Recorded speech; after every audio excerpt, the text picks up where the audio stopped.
जय हिंद दोस्तों, मैं Suman Patel lead mathematics YouTube channel पर आपका स्वागत करता हूं। आज हम लोग भारतीय इतिहास का यह प्रागैतिहासिक काल का दूसरा वीडियो होगा। इसके पहले हम प्रागैतिहासिक काल का एक पार्ट दे चुके हैं जिसमें कि क्वेश्चन नंबर 1 से लेकर के 84 तक आपका क्वेश्चन उसमें करवाए हुए हैं। तो आज जो है क्वेश्चन नंबर 85 से चलेगा और इसमें टोटल जो है 75 MCQ होगा। ठीक है, तो आप मेरे चैनल पर बने रहें और सारा ये पूरा बुक को जो है हम कंप्लीट करवाएंगे। ठीक है, तो एक वीडियो पर डे आएगा आ रहा है। ठीक है, तो अभी जो है आप लोग जो है वीडियो को देखते रहिए। और आज देखिए इसके बाद जो हम लोग का बैच आ रहा है, एक नया बैच जो लुसेंट का ही होगा। जीके जीएस यानी कि साइंस और आर्ट्स दोनों पोर्शन इसमें कवर किया जाएगा। और यह सचिवालय सहायक के लिए यह परिश्रम बैच है।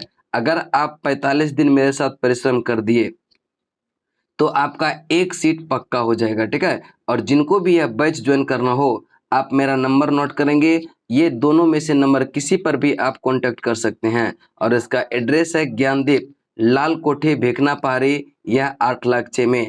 और इसका फी जो मात्र है यह 499 रुपया। तो जल्द से ज्वाइन कीजिए। और यह बैच आ रहा है 11 अक्टूबर 2022 से शाम के यह 6 से 7 में। मंडे टू फ्राइडे जो होगा वह 6 से 7 क्लास होगा। सैटरडे संडे को आपका 5-5 घंटे का क्लास करवाया जाएगा।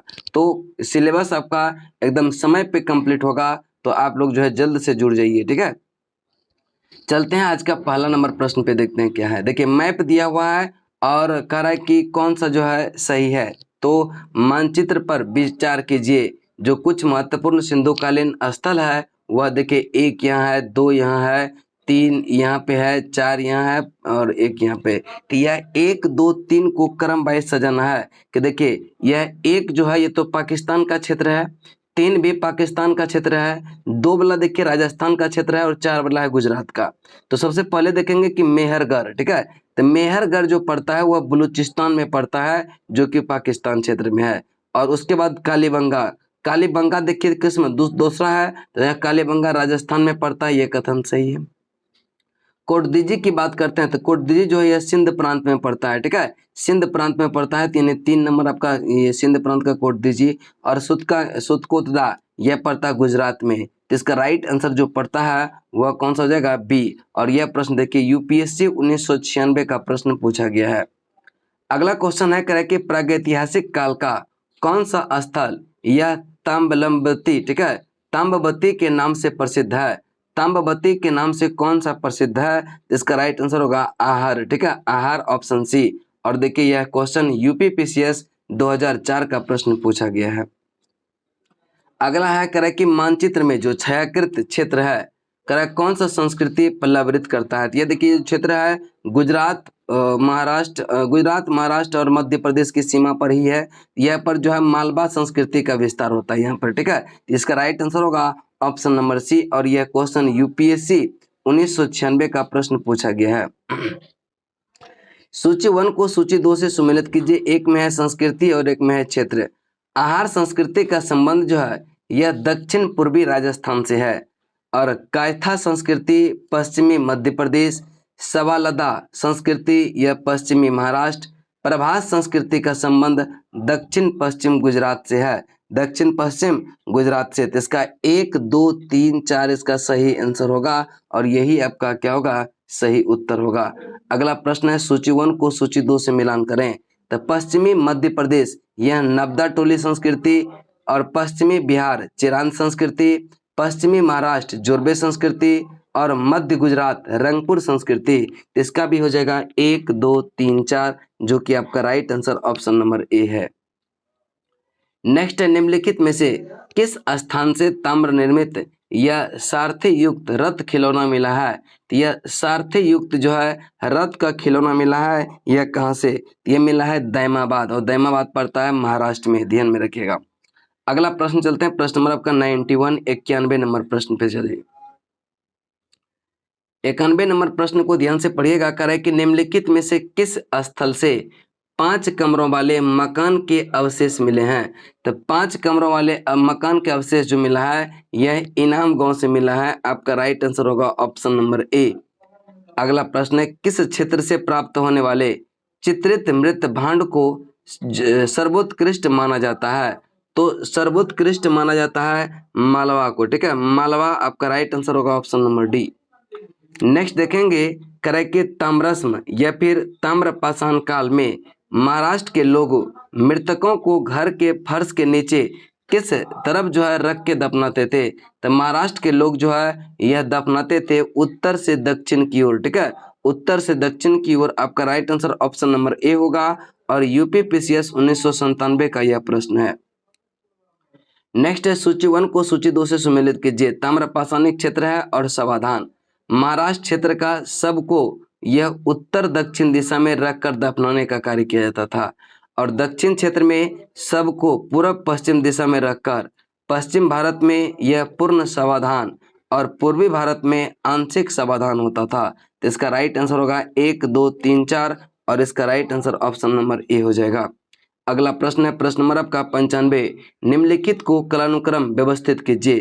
तो यह पहले कौन सा काल था, उसके बाद कौन, उसके बाद कौन। तो सबसे पहले जो काल था यह पाषाण काल। पाषाण काल के बाद आया था ताम्रपाषाण, उसके बाद कांस्य काल, उसके बाद लौह युग आया था। तो ये 1 2 3 4 इसका राइट आंसर हो जाएगा ऑप्शन नंबर ए। और यह क्वेश्चन नेट जेआरएफ 2011 में भी और 2008 में भी यह प्रश्न पूछा गया था। भारत में लोहे का प्रयोग यह आरंभ हुआ था लगभग कब। तो भारत में जो लोहे का आरंभ हुआ था वह लगभग 1300 ईसा पूर्व में आरंभ हुआ था। ऑप्शन आपका डी राइट आंसर होगा। अगला प्रश्न है प्रश्न नंबर आपका 98। निम्नलिखित में से कौन सा कथन लौह काल के संबंध में सही नहीं है। तो यह देखिए पहला कथन क्या है कि भारत में लोहे का आरंभ यह 1300 ईस्वी पूर्व में हुआ था, यह कथन तो सही है। उत्तर भारत में गंगा घाटी लोहे का प्रयोग 1000 ईसा पूर्व में यह आरंभ हुआ था, यह कथन भी आपका क्या है, सही है। पूर्व वैदिक काल में आई लोहे का ज्ञान था। देखिए पूर्व वैदिक काल में लोहे का ज्ञान नहीं था आर्यों को, ठीक है, और उत्तर वैदिक काल में आर्यों को लोहे का ज्ञान हुआ, पूर्व वैदिक काल में नहीं हुआ था। इसका राइट आंसर करा कि कौन सा सही नहीं होगा। तो यह 1 2 और 4 तो सही है लेकिन 3 सही नहीं है और वही आपका क्या हो जाएगा, उत्तर हो जाएगा। अगला है प्राचीन भारत के द्वितीय नगरीय क्रांति जो कि बुद्ध के जमाने में हुई थी, यह प्रधान धन रूपेण आधारित है। तो यह प्रधान धन रूपेण जो है यह आधारित जो है यह किस पर है। तो इसका राइट आंसर जो होगा वह लौह तकनीक के प्रसार पर आधारित है, लौह तकनीक के प्रसार पर आधारित है, इसको ध्यान में रखिएगा। अगला है सूची 1 को सूची 2 से मिलान करें। लौह उपकरण की प्राप्ति स्थल और सूची राज्य, ठीक है। अतरंगी खेरा, अतरंगी खेरा का संबंध जो है यह उत्तर प्रदेश से है, नो का राजस्थान से, चिरांद आपका बिहार के छपरा में और महिषा दल जो है यह पश्चिम बंगाल में, महिषा दल पश्चिम बंगाल में, अतरंगी खेरा उत्तर प्रदेश, नो जो है राजस्थान, चिरांद बिहार, महिषा दल जो है यह पश्चिम बंगाल। इसका भी हो जाएगा 1 2 3 4, यही आपका राइट आंसर होगा। चलिए उसके बाद है 101 नंबर प्रश्न। यह भी देखिए सूची 1 को सूची 2 से मिलान करने के लिए कह रहा है। एक में है राज्य और दूसरा में है लौह उपकरण प्राप्ति, ठीक है, लौह उपकरण की प्राप्ति। तो देखिए राजस्थान जोधपुरा सही है और महाराष्ट्र में माहुरझारी, कर्नाटक में हल्लूर, तमिलनाडु में यह आदिचनाल्लूर, ठीक है, आदिचनाल्लूर। इसका राइट आंसर भी हो जाएगा 1 2 3 4 जो कि आपका ऑप्शन नंबर 1 होगा और 1 ही सही आंसर होगा। नेक्स्ट क्वेश्चन चलते हैं क्वेश्चन नंबर का 102। निम्नलिखित पुरातत्व स्थानों पर विचार कीजिए। दमदमा, कुरनूल और टेक्कलकोट और नेकुंड। करें कि उनका सही पुरावशेष कालानुक्रम नीचे दिए गए कोट के अनुसार यह व्यवस्थित कीजिए कौन सा होगा। तो सबसे पहले जो होगा यह करनूल, उसके बाद होगा आपका दमदमा, दमदमा के बाद जो होगा वह होगा टेक्कलकोट और उसके बाद है नेकुंड। यानी 2 1 3 4 आपका सही आंसर है और यह देखिए यूपीएससी 2002 का प्रश्न पूछा गया है। नेक्स्ट है निम्नलिखित में से कौन लौह प्रयोक्ता यह संस्कृति में शामिल नहीं है। लौह प्रयोक्ता संस्कृति में शामिल नहीं है, कौन सा शामिल नहीं है। यह गैरिक मृत भांड संस्कृति इसमें शामिल नहीं है, जबकि चित्रित धूसर मृत भांड संस्कृति संबंधित है। उत्तरी काले पॉलिश वाले मृतकांड संस्कृति भी इसमें संबंधित है और दक्षिण भारत के महापाषाण संस्कृति से भी यह संबंधित है। उसके बाद क्वेश्चन नंबर 104 कि महापाषाण संस्कृति हमें जो है दक्षिण भारत के उस युग से परिचित कराती है जब पाषाण काल में उपयोग में लाए जाते थे। तो क्या उपयोग में लाए जाते थे? ये क्वेश्चन देखिए एसएससी 2001 का यह प्रश्न है। तो बताएंगे इसका राइट आंसर कौन सा होगा। यह उपयोग में लाते थे बड़े पत्थरों से घिरी समाधि या कब्रें। आपका right answer option number C हो जाएगा। दक्षिण भारतीय बृहद पाषाण समाधि संबंधित है। तो यह यूपीपीसीएस 2006 का क्वेश्चन है कि दक्षिण भारत बृहद पाषाण समाधि संबंधित है, किससे संबंधित है? तो इसका राइट आंसर जो होगा यह लौह काल से संबंधित है। आपका right answer option number D होगा। फिर है सूची 1 को सूची 2 से सुमेलित कीजिए।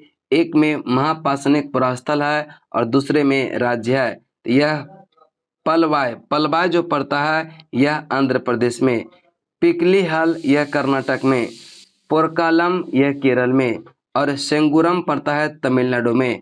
यह ध्यान में रखिएगा कि पलकाय जो पड़ता है यह पलवाय आंध्र प्रदेश, पिकलीहल कर्नाटक और पोरकालम केरल और सेंगुरम तमिलनाडु में पड़ता है। इसका भी राइट आंसर 1 का 1, बी का 2, सी का 3 और डी का 4 हो जाएगा।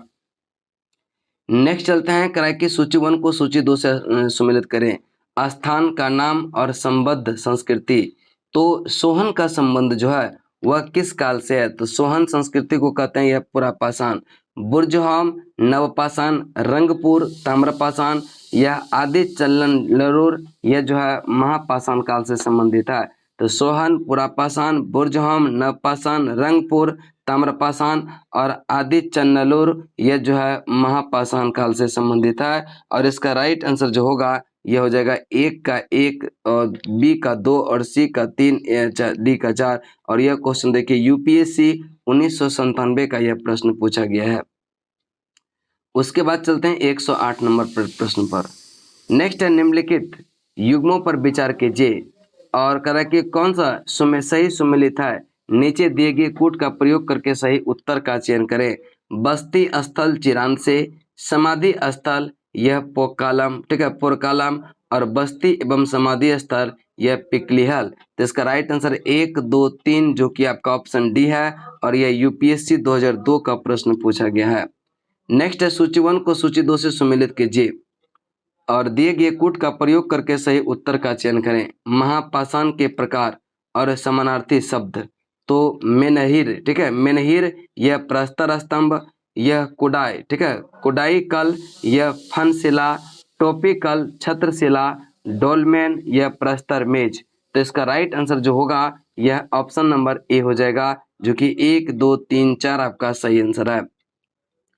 चित्र में दर्शाया गया महापाषाण युगीन प्रारूप जो है यह किसका है? तो इसका राइट आंसर होगा डोलमेन का, ऑप्शन बी। और यह प्रश्न यूपीएससी 2002 का प्रश्न पूछा गया है। अगला है क्वेश्चन नंबर आपका 111। 111 को ध्यान से पढ़िएगा। कह रहा है कि दक्षिण भारत के महापाषाण कालीन मृत भांडों के अंदर का रंग काला और बाहर का रंग लाल है और इन रंगों के मृत भांडों पर अलग से पुताई होती थी। कथन और कारण दोनों क्या है? सही है और एक दूसरे का स्पष्टीकरण भी कर रहा है। और यह क्वेश्चन देखिए यूपीएससी 2003 का प्रश्न है।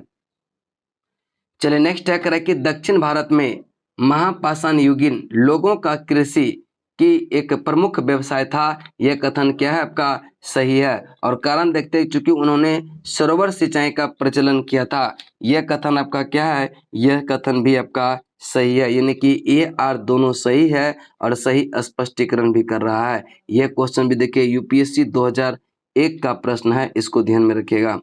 नेक्स्ट चलते हैं करें कि निम्नलिखित विकल्प भारतीय उपमहाद्वीप की मृत भांड संस्कृति के अनुक्रम को सही ढंग से प्रतिबिंबित करता है। यह गौरिक मृत भांड संस्कृति, काले व लाल मृत भांड संस्कृति, चित्रित धूसर मृत भांड संस्कृति और उत्तरी काले पॉलिश वाले मृत भांड संस्कृति। यानी इसका राइट आंसर जो होगा वह ए होगा, ऑप्शन नंबर ए आपका सही आंसर होगा। उसके बाद चलते हैं प्रश्न नंबर आपका 114 पे। करें कि ताम्र निधि यह भंडार संस्कृति निम्नलिखित मृत भांड प्रारूपों में किससे संबंधित है? तो यह जो संबंधित है गिरवे चित्रित मृत भांड संस्कृति से संबंधित है। और यह क्वेश्चन नेट जेआरएफ 2006 का प्रश्न पूछा गया है। अगला प्रश्न चलते हैं, प्रश्न नंबर आपका 115। नीचे दिए गए शिल्पों में कौन भारत के प्रागैतिहासिक काल के लिए स्रोत सामग्री के रूप में उपयोग है? तो इसका राइट आंसर देखिए, जीवाश्म का भी उपयोग है, मृत भांड का भी, हाथ की कुल्हाड़ी का भी और अस्थि अवशेष का भी, चारों का जो है इसमें दिया गया है। तो इसका राइट आंसर होगा ऑप्शन नंबर डी, चारों सही होगा। और यह प्रश्न देखिए यूपीएससी 2003 का प्रश्न है। नेक्स्ट है, भारत में प्राचीनतम चूल्हे का पुरातात्विक अवशेष मिला है, यह कहाँ से मिला है? भारत में प्राचीनतम चूल्हे का यह पुरातात्विक अवशेष जो मिला है, यह मिला है बिला सुरगाम से। ठीक है, बिला सुरगाम, जो कि आपका ऑप्शन नंबर 1 होगा। और यह देखिए नेट जेआरएफ 2015 का प्रश्न पूछा गया है। निम्नलिखित में से किस स्थल से पाषाण काल, ठीक है, मध्य पाषाण काल में पशुपालन के प्रमाण मिले हैं? तो मध्य पाषाण काल में पशुपालन का जो प्रमाण मिला है वह कहाँ से मिला है? तो यह बागौर से मिला है, और बागौर आपका राइट आंसर होगा। और इसका यह देखिए यूपीपीसीएस 2018 का प्रश्न पूछा गया है। नेक्स्ट है, निम्नलिखित भारत में निम्नलिखित में से किस पाषाणकालीन स्थल को सर्वप्रथम सूचित किया गया? तो इसके बताएंगे कि भारत में निम्नलिखित में से किस नवपाषाणिक स्थल को सर्वप्रथम यह सूचित किया गया? तो यह देखिए उत्तर प्रदेश प्रवक्ता परीक्षा 2019 का यह प्रश्न पूछा गया है। तो इसका राइट आंसर आप लोग बताएंगे कौन सा होगा? तो इसका राइट आंसर होगा लिंग सुगुर होगा, जो कि आपका ऑप्शन नंबर डी होगा। नेक्स्ट है, मानव के क्रमिक विकासवाद के सिद्धांत को पहली बार किसने वैज्ञानिक ढंग से प्रतिपादित किया था? तो मानव के क्रमिक विकासवाद के सिद्धांत की बात करते हैं, दिया था किसने? डार्विन ने दिया था। ऑप्शन डी आपका राइट आंसर होगा। अब करें कि चार्ल्स डार्विन थे, तो चार्ल्स डार्विन जो थे एक जीव विज्ञानी थे। ठीक है, चार्ल्स डार्विन एक जीव विज्ञानी थे। और देखिए नेक्स्ट है करें कि चार्ल्स डार्विन जो थे वह कहाँ के निवासी थे? तो चार्ल्स डार्विन जो थे वह इंग्लैंड के निवासी थे। कहाँ के थे? इंग्लैंड के निवासी थे। इसका राइट आंसर जो होगा ऑप्शन नंबर डी हो जाएगा। डार्विन का मानव संबंधी क्रमिक विकास का सिद्धांत ईसाई धर्म ग्रंथ बाइबिल में प्रतिपादन किस मत या सिद्धांत का खंडन करता है? तो यह किस मत या सिद्धांत का खंडन करता है? तो यह हो जाएगा दैवीय उत्पत्ति मत का।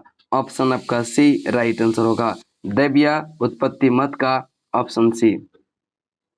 नेक्स्ट है, the origin of species by means of natural selection के लेखक कौन थे? तो यह चार्ल्स डार्विन ही थे। कि the origin of species by means of natural selection के जो है लेखक थे वह चार्ल्स डार्विन थे। ऑप्शन डी आपका राइट आंसर होगा। चार्ल्स डार्विन की रचना the origin of species by means of natural selection कब प्रकाशित हुआ था? यह हुआ था 1859 ईस्वी में, जो कि right answer option number D हो जाएगा। अगला प्रश्न है करे कि द डिसेंट ऑफ मैन किसकी कृति है? द डिसेंट ऑफ मैन जो है यह चार्ल्स डार्विन का ही कृति है, जिसका right answer option number D हो जाएगा। नेक्स्ट है 126, निम्नलिखित में से किसने कहा जीवों में अस्तित्व के लिए निरंतर संघर्ष होता रहता है, जिसके परिणाम स्वरूप केवल योग्यतम प्राणी ही जीवित बच पाते हैं? यह कथन किसका है कि जीवों में अस्तित्व के लिए निरंतर संघर्ष होते रहता है, जिसके परिणाम स्वरूप जो केवल योग्यतम प्राणी है वही क्या होता है? जीवित रहते हैं, अन्यथा वह जीवित नहीं रहते हैं। तो यह कथन भी चार्ल्स डार्विन का ही है। ऑप्शन आपका डी राइट आंसर होगा। कुछ क्वेश्चन देखिए यहाँ पे हिस्ट्री में बायोलॉजी का प्रश्न आ गया है, बायोलॉजी में हम लोग को भी पढ़ना पड़ता है ये सब। ठीक है, पुरातत्वविद यह बेंजामिन फ्रैंकलिन ने मानव को किस रूप से परिभाषित किया है? तो मानव को जो है बेंजामिन फ्रैंकलिन ने किस रूप से परिभाषित किया है? तो यह औजार बनाने वाले प्राणी के रूप में। ठीक है, औजार बनाने वाले प्राणी के रूप में इसको परिभाषित किया है। नेक्स्ट है, ऑस्ट्रेलोपिथेकस प्राप्त हुआ है कहाँ से? यह आपका दक्षिणी गोलार्ध से हुआ है, इसको ध्यान में रखिएगा। ऑप्शन डी आपका राइट आंसर होगा। ऑस्ट्रेलोपिथेकस का शाब्दिक अर्थ क्या होता है? तो इसका जो शाब्दिक अर्थ होता है दक्षिण मानव सम प्राणी। ठीक है, दक्षिण मानव सम प्राणी आपका राइट आंसर होगा ऑप्शन नंबर बी। नेक्स्ट है पिंथे या कैंथ्रोपस, पिंथेकैंथ्रोपस का शाब्दिक अर्थ क्या होता है? यह पिंथेकैंथ्रोपस का शाब्दिक अर्थ होता है सीधा चलने वाला कपी मानव, सीधा चलने वाला कपी मानव। अगला प्रश्न है होमो इरेक्टेड, होमो इरेक्टस किस तरह के मानव को उद्घोषित करता है? तो होमो इरेक्टस जो है किस तरह के मानव को जो है यह क्या करता है, यह घोषित करता है, यह द्विपदी को। ऑप्शन आपका डी राइट आंसर होगा। उसके बाद करें कि होमो सेपियंस निएंडरथाल, नामकरण में जो है निएंडरथाल है क्या? तो यह एक स्थान का नाम है, ठीक है, स्थान का नाम है। इसका राइट आंसर होगा ऑप्शन नंबर बी। अब देखिए यह स्थान है लेकिन है कहाँ? तो ये देखिएगा निएंडरथाल स्थित है कहाँ पर? तो निएंडरथाल जो है यह स्थित है जर्मनी में। कहाँ पर है? जर्मनी में। अगला प्रश्न चलते हैं, प्रश्न नंबर आपका 34, 134। निम्नलिखित में से कौन होमोसेपियंस का अनुसंधान नाम नहीं है? तो होमोसेपियंस यह सेपियन का अनुसंधान नाम नहीं है, कौन सा? यह ऑस्ट्रेलोपिथेकस, यह जो है होमोसेपियंस का यह नाम नहीं है। इसका राइट आंसर होगा ऑप्शन नंबर डी। क्रो-मैग्नन ये भी एक स्थान है जो कहाँ स्थित है? तो क्रो-मैग्नन जो स्थित है यह फ्रांस में स्थित है। कहाँ पर है? फ्रांस में। अगला प्रश्न है करें कि क्रो-मैग्नन है क्या है? तो क्रो-मैग्नन फ्रांस में स्थित जो है एक शिलाश्रय है। क्रो-मैग्नन यह फ्रांस में स्थित एक शिलाश्रय है। अगला है करें कि प्लीस्टोसिन, ठीक है, प्लीस्टोसिन युग निम्नलिखित में से किस युग का समानार्थी है? तो इसका राइट आंसर होगा हिम युग का है। ऑप्शन आपका ए राइट आंसर होगा। अगला प्रश्न है करें कि हिम विहीन युग निम्नलिखित में से किस युग का समानार्थी है? तो हिम विहीन युग निम्नलिखित में से किस युग का समानार्थी है? तो इसका राइट आंसर जो होगा यह हेलोसिन का। ऑप्शन आपका डी बी आपका राइट आंसर होगा, हेलोसिन, ठीक है। पूरा पाषाण कालीन मानव मुख्यतः निर्भर है। तो पूरा पाषाण कालीन मानव जो है वह निर्भर थे किस पर थे? तो वह निर्भर जो थे आखेटक यानी कि शिकार पर थे। इसका right answer option number A हो जाएगा। निम्नलिखित में से किस काल में मानव ने ना तो पूरा पाषाण कालीन विशिष्टता को पूरी तरह छोड़ा और ना ही न पाषाण कालीन विशिष्टताओं को पूरी तरह से अपनाया? यह जो है कह निम्नलिखित में से किस काल में मानव ने न तो पूरा पाषाणिक कालीन विशिष्टताओं को पूरी तरह से छोड़ा और न ही नव पाषाण कालीन विशिष्टताओं को पूरी तरह से अपनाया? यह किस काल में? तो इसका राइट आंसर जो हो जाएगा वो होगा मध्य पाषाण काल। ऑप्शन आपका ए राइट आंसर होगा। अगला है करे कि मैन मेक्स हिमसेल्फ, ठीक है, मैन मेक्स हिमसेल्फ किस पुरातत्वविद की रचना है? मैन मेक्स हिमसेल्फ यह किस पुरातत्वविद का रचना है? यह है गार्डन चाइल्ड का, ठीक है, गार्डन चाइल्ड, जो कि आपका right answer option number B होगा, वही आपका राइट आंसर होगा। अगला प्रश्न चलते हैं, प्रश्न नंबर आपका यह 142 पे। चलिए प्रश्न नंबर 142 को ध्यान से देखिएगा।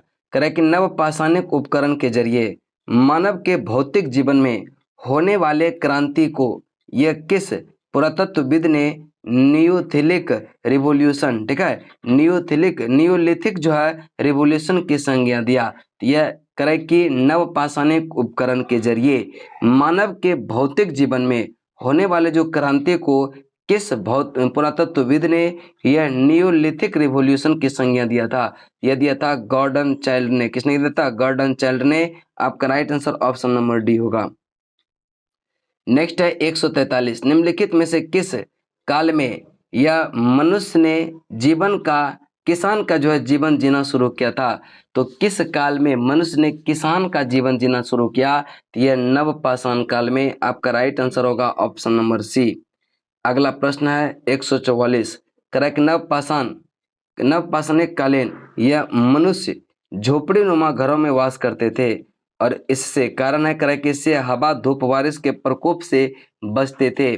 कथन और कारण दोनों क्या है? सही है। और एक दूसरे का स्पष्टीकरण भी, वह बचने के लिए हवा धूप बारिश पानी से बचने के लिए ही जो है वह झोपड़ी नुमा घरों में निवास करते थे। नेक्स्ट है मनुष्य ने सर्वप्रथम किस काल में चाक निर्मित मृत भांड मिट्टी के बर्तन, जो कि मानव इतिहास की एक बड़ी उपलब्धि थी, बनाना आरंभ किया? तो यह इसका राइट आंसर होगा नवपाषाण काल में। आपका right answer option number C हो जाएगा। अगले प्रश्न की तरफ चलते हैं। 146 क्रय निम्नलिखित में से किस स्थल से कपास की खेती का प्रथम साक्ष्य मिला है? तो कपास की खेती का जो प्रथम साक्ष्य मिला है यह मेहरगढ़ से मिला है। आपका right answer option number D होगा। नेक्स्ट है, निम्नलिखित में से कौन नवपाषाणिक स्थल में कश्मीर स्थित नहीं है?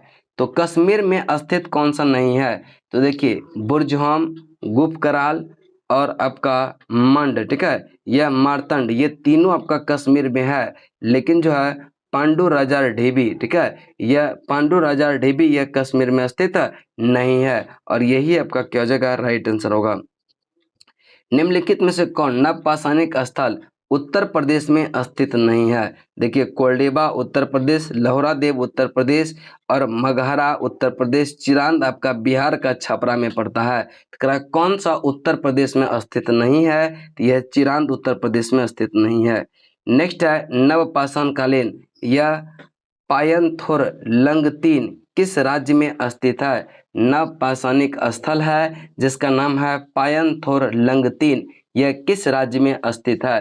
तो यह आपका मेघालय में पड़ता है। ऑप्शन आपका डी, बी आपका राइट आंसर होगा। नेक्स्ट, निम्नलिखित नवपाषाणिक स्थल में कौन सा स्थल सबसे दक्षिण में अवस्थित है? सबसे दक्षिण में अवस्थित है यह पय्यमपल्ली है। आपका option number D right answer होगा। नेक्स्ट है, बनास संस्कृति किस संस्कृति का दूसरा नाम है? बनास संस्कृति किस संस्कृति का दूसरा नाम है? तो यह आहार संस्कृति का नाम है। ऑप्शन ए आपका राइट आंसर होगा। अगला प्रश्न है 152, ठीक है, 152 का देखेंगे क्या है। करें निम्नलिखित में से कौन जो है प्रागैतिहासिक स्थल मालवा संस्कृति का प्रारूप स्थल है? तो यह नवदा टोली। आपका option number C right answer होगा, नवदा टोली।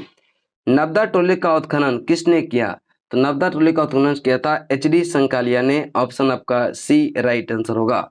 अगला प्रश्न चलते हैं, प्रश्न नंबर आपका 154। नवदा टोली यह किस राज्य में अवस्थित है? तो यह नवदा टोली जो अवस्थित है यह मध्य प्रदेश में है। आपका right answer option number D होगा। दक्षिण भारतीय महापाषाण संस्कृति में महापाषाण के लगभग कितने प्रकार मिले हैं?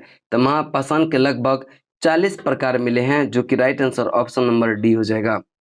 अगला प्रश्न है, निम्नलिखित यह महापाषाणीय संस्कृति स्थल में कौन सा स्थल सबसे दक्षिण में स्थित है? यह कौन सा जो है सबसे दक्षिण में स्थित है? यह आदि चन्नाचल्लूर, ठीक है, आदि चन्नाचल्लूर ये जो है सबसे दक्षिण में स्थित है। अगला प्रश्न है 157। दक्षिण भारत के महापाषाण कब्र या स्मारक प्रायः नदी या झरने के समीपवर्ती क्षेत्र में मिले हैं। यह कथन आपका क्या है? बिल्कुल सही है कि दक्षिण भारत के जो महापाषाण कब्र या स्मारक था वह प्रायः ये तो नदी के या फिर इसके झरने के समीपवर्ती क्षेत्र में मिले हैं और इससे जल की अबाध आपूर्ति संभव हो पाती थी। यह कथन दोनों क्या है? सही है। और ए आर दोनों सही है और आर एक की सही व्याख्या भी कर रहा है। नेक्स्ट चलते हैं 158। भारत में ताम्र निधि का सबसे बड़ा भंडार यह मिला है कहाँ से? भारत में यह ताम्र निधि का सबसे बड़ा भंडार यह कहाँ से मिला है? यह मिला है गुनगेरिया से। कहाँ से? गुनगेरिया। आपका राइट आंसर होगा ऑप्शन नंबर डी। नेक्स्ट है, ताम्र भंडार से भरा पूरा स्थल गुंडरिया किस राज्य में स्थित है? तो गुंडरिया जो पड़ता है यह मध्य प्रदेश में पड़ता है, जो कि राइट आंसर आपका राइट आंसर होगा ऑप्शन नंबर डी कि गुंडरिया जो है जो ताम्र भंडार वहां पाया गया यह कहां पर किस राज्य में है? तो यह है आपका मध्य प्रदेश में। अगला प्रश्न है भोजपत्र। यह भोजपत्र भोज वृक्ष की भीतरी छाल जिस पर पुराने जमाने में लेख ग्रंथ आदि लिखे जाते थे का प्राचीनतम साक्ष्य यह भारत में कहाँ से मिले हैं? तो यह मिला है श्रृंगेरपुर से, ठीक है, श्रृंगवेरपुर से मिला है। आपका option number C right answer होगा। नेक्स्ट है, श्रृंगेरपुर उत्तर प्रदेश के किस जिले में स्थित है? यह श्रृंगवेरपुर जो है यह उत्तर प्रदेश के किस जिले में स्थित है? यह इलाहाबाद में स्थित है। इसको ध्यान में रखिएगा। आज यहाँ आपका 161 क्वेश्चन ये सारा क्या हुआ? समाप्त हो गया। अगला जो होगा वह हड़प्पा और सिंधु सभ्यता का जितने भी क्वेश्चन होगा लुसेंट ऑब्जेक्टिव में लगभग जो है 76 क्वेश्चन है। सारे को हम लोग जो है अगले वीडियो में डिस्कस करेंगे। इसी तरह आप चैनल को पर बनाए रखें, ठीक है, और चैनल को सब्सक्राइब भी करें और लाइक करें, दोस्तों के बीच शेयर भी करें। तब तक के लिए जय हिंद।